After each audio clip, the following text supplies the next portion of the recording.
After failing to win over my family 99 times, the system finally admitted it had picked the wrong target. As compensation, it gave me $100 million. With that kind of money, I no longer had to grovel for scraps of affection just to survive. So that very night, I packed my things and prepared to leave. Just then, my parents, my brother, and the girl they had raised in my place came home.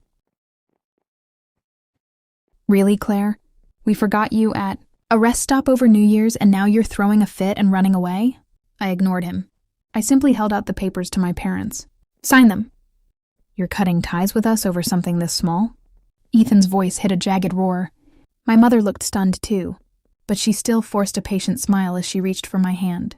Claire, we didn't leave you behind on purpose. We've always traveled as a family of 4. We just didn't register it in time. It won't happen again. I lowered my eyes and let out a quiet, humorless laugh. I remembered the year I had first been brought back to the Bennett estate. One morning I woke up and found the house empty. Even the 2 dogs were gone. The butler told me they'd flown out for a holiday. That time, my mother had given me the exact same explanation. Apparently, she had forgotten that by now I had already been back for almost 3 years. And still, their muscle memory didn't include me. I had no interest in arguing. I held the papers out to her again. Sign them. She froze for a second, then finally lost her patience and flung my hand away. Good God, Claire, why must you be so difficult? Before I could answer, the papers were yanked out of my hand. My father uncapped his fountain pen with a hard snap and signed his name in a fury. You're ruining the whole family's peace over nothing. He threw the pages at my face. Take them and get out. The papers fluttered to the floor at my feet. I stared at them, my nose stinging. The truth was, when they found me and brought me home at 15, I really had hoped for a real home. That hope died the day my parents told me Audrey's biological parents were gone. That she had no one else. That it would be cruel to send her away. What they all conveniently forgot was this. Audrey's mother was the nanny who swapped us in our cribs and sold me to traffickers. My childhood had been hell. By 6, I was an orphan, living through cold looks, cruelty, and constant abuse. And after all that, they still expected me to live under the same roof as the daughter of the woman who had destroyed my life. That was the moment I knew we would never be a real family. But I needed money for college, so I stayed. At first, I kept my distance and planned to endure it quietly until I could leave for school. Then, not long after, I was bound to a system that ordered me to win over my family and earn 100 affection points within 3 years. I had no choice but to humble myself and please them. Every single time I failed. And every time I failed, I was erased and forced to start over. After the 99th failure, the system finally told me the truth. It had chosen the wrong person. I nearly lost my mind. Do you have any idea how exhausting senior year was? I went through it 99 times. 99, and every time I failed your stupid mission, you killed me and reset everything, so I never even got to go to college! I was shaking with rage. How exactly are you planning to pay me back for the life you stole? The system sounded painfully meek. I'm sorry. I'm so sorry. What if I compensate you with $100 million? Would that make it right? Money changed things. I had stayed with the Bennetts for money in the first place. Now that I had more than enough, there was no reason to remain. I bent down and picked up the severance papers. It was only a single thin sheet, as flimsy as the DNA we shared. There was nothing here worth holding on to. Without another glance back, I walked out. For the first time in a very long time, I was free. I stayed at a hotel for the night. The next day, when school started back up, I went straight to my guidance counselor and applied for on-campus housing. It was the home stretch of 12th grade, and with finals and college applications looming, living on campus would be safer and more convenient. By the time I finished the paperwork and stepped back out, Ethan was waiting by the exit, looking like a thundercloud. I walked right past him. He caught up in a few long strides and blocked my path. Are you serious? I knew he meant the housing transfer, and I couldn't help frowning a little in confusion. Ever since I had been brought back to the Bennetts, Ethan had treated me like an intruder, convinced I was some ticking time bomb set to destroy Audrey's perfect life. If I left, he should have been the first one celebrating. So why did he look so angry? I let out a tired breath. What do you think? You all signed the papers. He stared at me so hard it looked like he might crack a molar. Fine, just don't come crying when you regret this. I watched him storm off and almost laughed. I honestly had no idea what I was supposed to regret. The dorm room was cramped and packed with 8 girls, but it was safe. It was on campus and it saved me. The daily commute. Even after going through senior year 99 times, I still didn't dare relax. I studied every day, grinding through practice tests until the numbers blurred. On the first mock exam, I ranked first in the entire grade. When Ethan came to find me, I was explaining the final math problem to the girl sitting next to me. The moment he realized I had no intention of acknowledging him, he did what he always did and dragged me out by force. The second we reached the hallway, he started in on me. Do you have any idea how upset Audrey was after seeing your score? You came in first. He glared at me like I had committed some kind of crime. Next time, you'd better rank outside the top. 100, do you hear me? My fingers curled slightly at my side. This wasn't new. Ethan had told me before that I was never allowed to outperform Audrey. The reason was simple enough. If I, the girl who had grown up in an orphanage, turned out to be better than Audrey, the daughter who had been raised in wealth and privilege, people would laugh at her. They would point out how the imposter couldn't even keep up with the real thing. She would be embarrassed. She would cry, and Ethan couldn't stand that. He had always doted on Audrey to a ridiculous degree. He had even held himself back a year in school just so they could be in the same class and he could keep an eye on her. Back then, for the sake of the system's affection points, I had no choice but to say yes. But that was over now. I didn't owe him obedience anymore. I let out a cold laugh and looked him straight in the eye. If Audrey feels bad because she didn't score well, what does that have to do with me? If she wants people to see her as capable, she should earn it instead of asking me to play dumb. He clearly hadn't expected me to push back in public. His eyes widened with outrage. Claire, what the hell is that supposed to mean? Audrey's been judged and whispered about ever since you came back. People have spent years talking behind her back, saying she took your place. She's suffered enough already, and now you're standing here mocking her? His voice sharpened. If you'd never come back, she wouldn't have had to go through any of that. The words hung in the air, toxic and raw. He stiffened for half a second. I laughed. The sound was low, but it carried cleanly through the hallway, edged with pure mockery. That's exactly why I cut ties with you. I looked at him with deliberate coolness. We're nothing to each other now, Ethan. You don't get to order me around. His face turned black with fury. Through clenched teeth, he spat. If you don't do what I said, don't ever expect to come back to the Bennett estate. I waved him off without a second thought. As if I'd want to. That pathetic threat didn't stop me from taking first place again on the second mock exam. This time, Ethan didn't come looking for me. Instead, he sent out invitations to Audrey's birthday party to the entire senior class. Everyone got one except me. Audrey and I shared the same birthday. But every single year, when the Bennetts hosted a party, I was somehow forgotten. After my 90-second failed attempt, even the system had started to crack. It finally threw in the towel. Forget the affection points. If you can just get them to throw you one birthday party, I'll count that as a success. So I became a broken record. I dropped hints. I left calendars open. I practically begged. And every time, they still forgot. The invitation cards only ever had Audrey's name on them. When it came time to cut the cake, only Audrey was called to the front. The system had gone from impatient to genuinely unnerved. How are you failing at something this basic? Are these people even your family? By then, I had already failed 99 times. They'd managed to overlook me for nearly a quarter of a century in total restarts. I had been too tired to do anything but laugh bitterly. Ethan probably thought I still cared that I was crying into my pillow over a missed RSVP. He was probably counting on the spectacle to get under my skin. But I didn't need any of it anymore. A birthday could be spent alone just fine, so I went out, treated myself to a proper meal, bought myself a new pair of shoes, and only then headed back to school. When I got to the dorm building, I saw them waiting there. My parents, Ethan, Audrey. Ethan's eyes dropped to my shoes, and his brows pulled together at once. Those cost a few $100, easy. Didn't your card get frozen? Where'd you get the money? I hadn't touched the card the Bennetts gave me since I left, so that was the moment I learned they had frozen. Fine by me. They only gave me $500 a month anyway. My parents always said I needed to learn the value of a dollar because of my unfortunate background. But I knew the truth. They were afraid that if I got more than Audrey, she would feel neglected. That was why I couldn't understand why they were here now.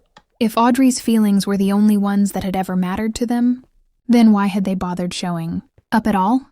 The evening wind cut across the courtyard, and when I spoke, My voice sounded just as cold. Mr. Bennett, Mrs. Bennett, we severed ties already. I looked at them without expression. Where my money came from is none of your business. I turned to leave. Then Audrey suddenly spoke up behind me, her voice bright with fake innocence. Claire, what's that red mark on your neck? She gasped softly. It kind of looks like a hickey. I stopped cold. It was a mosquito bite. She had turned a mosquito bite into a hickey. Her intention couldn't have been more obvious. I turned back and fixed my gaze on Audrey's doe-eyed mask of innocence. She flinched, leaning back with a practiced shudder. Claire, even if you're broke, you can't just go sell your body, she said softly. What does that do to Mom and Dad's reputation? There was a beat of stunned silence. Then the accusations came crashing down all at once. Claire, my mother snapped. You sold yourself over a pair of shoes? Have you really sunk that low? My father's face twisted with disgust. No class, no shame. That's what comes from being raised in a place like that. I can't believe we have a daughter this young, my mother added. You've humiliated this family. Enough. I ignored every word. Instead, I walked toward Audrey one slow step at a time and narrowed my eyes at her. You seem to be quite the expert on hickeys. Guess that means you've been around. Her eyes flew open. She had barely parted her lips to respond when I slapped her hard enough to send her face snapping to the side. Claire! Ethan's roar ripped through the courtyard. He yanked Audrey behind him and glared at me like he wanted to tear me apart with his bare hands. Do you even know why we came here today? Audrey was the one who insisted we celebrate your birthday. We even brought you cake. His voice rose with every word. She keeps saying she feels guilty about everything. She keeps asking us to be kinder to you, not to hold your bad attitude against you. And this is how you repay her? He looked at me like I was filth. You slept with someone for money, then slandered Audrey to cover your...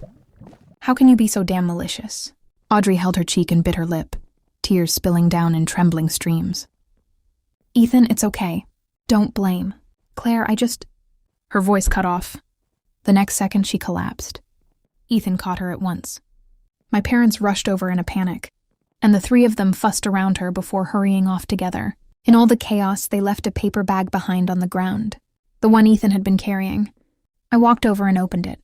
Inside was a tiny slice of mango cake. Audrey loved mango. It was obvious this had been left over from her birthday party. I laughed. My whole body was shaking. So that was the cake they had specially brought for me. A leftover slice of Audrey's favorite flavor, one they all knew I was allergic to. The wind stung my eyes. Good thing I had stopped expecting anything from them a long time ago. Without expression, I dropped the bag into the trash and turned back toward the dorm. That ugly little birthday scene didn't affect me much. I took first place again on the 3rd and 4th mock exams. Maybe because graduation was so close, Ethan stopped coming around to make trouble. The day of the exam, the weather was perfect. When I walked out after the final test, I tilted my head up toward the sky. The sunset was bleeding over the horizon, a deep, angry crimson. It was finally over. I went back to the dorm, packed my things, and left campus. Renting an apartment sounded like too much trouble, so I checked into a hotel again. While I rested, I started thinking about what kind of part-time work I could pick up. Even with $100 million in the bank, I was still a bargain hunter at heart. The shoes I'd bought for my birthday had been listed for $700, but I'd sweet-talk the manager into a floor model discount for $400. By the time I figured out what kind of job I wanted, score release day had arrived. Just as I'd expected, my result was withheld. Ethan and Audrey had both scored well, and Ethan sent out invitations in the senior class group chat for their grad night bash. The chat exploded into congratulations, and chatter so noisy it felt like a packed street market. Then someone brought me up. Classmate A. What about Claire? She was ranked first in the grade. She probably did really well too, right? Why isn't she having a party? Classmate B. Probably bombed the real thing. I saw her with red eyes after the last exam.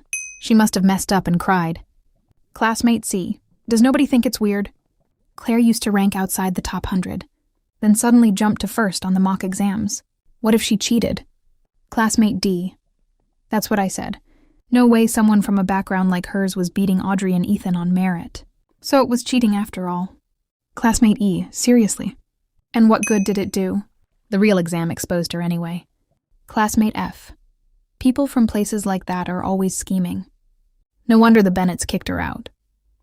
Classmate G. Wait. Claire got kicked out of the Bennett family? That explains why she suddenly moved into the dorm.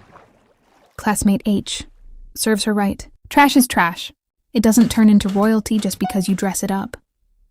In a matter of seconds, the group chat filled with mockery and ridicule aimed straight at me. Then a new message popped up. Classmate I. Holy shit. I just heard from Ms. Carter. Claire was the state valedictorian. At that moment, Ms. Carter was on the phone with me, her voice trembling with pure adrenaline. Claire, you got a 1580. You're the state valedictorian. She barely paused for breath. A bunch of schools are already reaching out. Admissions offices want to talk. To you, are you home right now? Would it be okay if someone came by? Compared to her excitement, I was calm. After all, in my first 99 lives, I'd already mastered this test. There's no need, I said. I've made my choice. It's Ravenshire or nothing. I had known for a while now. I wanted to study law, and Ravenshire was the right place to do it. Miss Carter seemed surprised that I had decided so quickly. There was a brief silence on the line before she said, all right, I'll tell the others to back off. Expect a call from their dean. The moment I hung up, I realized my hands were shaking. 99 times. I had taken the SATs 99 times. And this time, there was no damned system waiting to yank my life away from me. This time, I was really going to college. A few minutes later, my phone rang again. I assumed it was admissions and picked up without checking. Instead, I heard my mother's bright, cheerful voice. Claire, why didn't you tell your family you came in first in the state? I hung up immediately. The day I severed ties with the Bennetts, I blocked every last one of them. I had no idea whose phone she had borrowed to call me, but that was easy enough to fix. I blocked that. Number 2. Then my phone rang again. Worried it might actually be admissions this time, I answered. This time it was my father. Still upset? He asked, in a tone that sounded almost indulgent. Your mother and I aren't holding any of the past against you. Come home. We'll throw you a proper send-off. Party, invite the whole family. Make it something special. Everyone should know our family raised the top. Scorer in the state. I hung up on him too. All at once, I remembered the first time I had placed first. Back then, my parents hadn't been happy at all. Audrey had cried because her score wasn't as high as mine, because she felt outshined, and somehow that had turned me into the problem. Everyone blamed me for doing too well, for making Audrey feel bad. Ethan had even tried to report my score. The second time around, I had learned my lesson and deliberately underperformed. That time Audrey didn't cry, but my parents were furious anyway because I had embarrassed them. When I scored well, they blamed me. When I scored badly, they blamed me. I had spent a century trying to find a middle ground that didn't exist. Then eventually I understood. It had never been about my grades. They simply didn't like me. I could have gotten a perfect score and it still wouldn't have been enough. So when my father talked about throwing me a send-off party now, I found it almost ridiculous. Wasn't he worried Audrey would be upset again? Then I caught myself. What did that have to do with me? I had already cut ties with them. My score had nothing to do with the Bennett family anymore. What I didn't expect was to walk out of a school interview later that day and find my parents waiting for me at the front gate. Within seconds, the microphones were back in my face, and now every question was about why we had severed ties. My parents went red with embarrassment. It's a misunderstanding, my mother said hurriedly. Just a misunderstanding. She's a teenager. She's angry. That's all. But the questions kept coming, sharper and more relentless every second, until my father finally lost his temper. What is wrong with you people? He barked. We said we have not severed ties. Keep spreading lies and we'll sue. While they were busy fending off reporters, I pushed my way through the crowd and ran. They were too occupied to chase after me. Afterward, the whole thing stirred up a mess online. People dug up my history as the lost daughter, but the girl still living in the Bennett estate wasn't me. It was Audrey. On top of that, word got around that I had spent my final semester of senior year living on campus. Before long, people started speculating that the Bennetts had driven me out for Audrey's sake. For a while, Audrey's social media accounts were a war zone. Imposter, they called her. Stolen life. But in less than a day, it all vanished. The Bennetts stepped in and shut the whole thing down. The scandal disappeared off trending feeds, and their stock price didn't even flinch. It was as if none of it had ever happened. I, meanwhile, was too busy organizing my exam prep materials to pay attention to any of it. I sorted everything by score range, branding them as the valedictorian's secret. Then I priced them the same way: basic, intermediate, and advanced, with each tier costing more than the last and put them up for sale online. They sold incredibly well. In a single month, I made tens of thousands of dollars. I also picked up private tutoring on the side and made even more. Half a month before college started, I decided to go back to St. Agnes Orphanage for a visit before heading straight to Ravenshire to move in for the semester. I didn't expect to walk out of my hotel and run straight into my parents and Ethan again.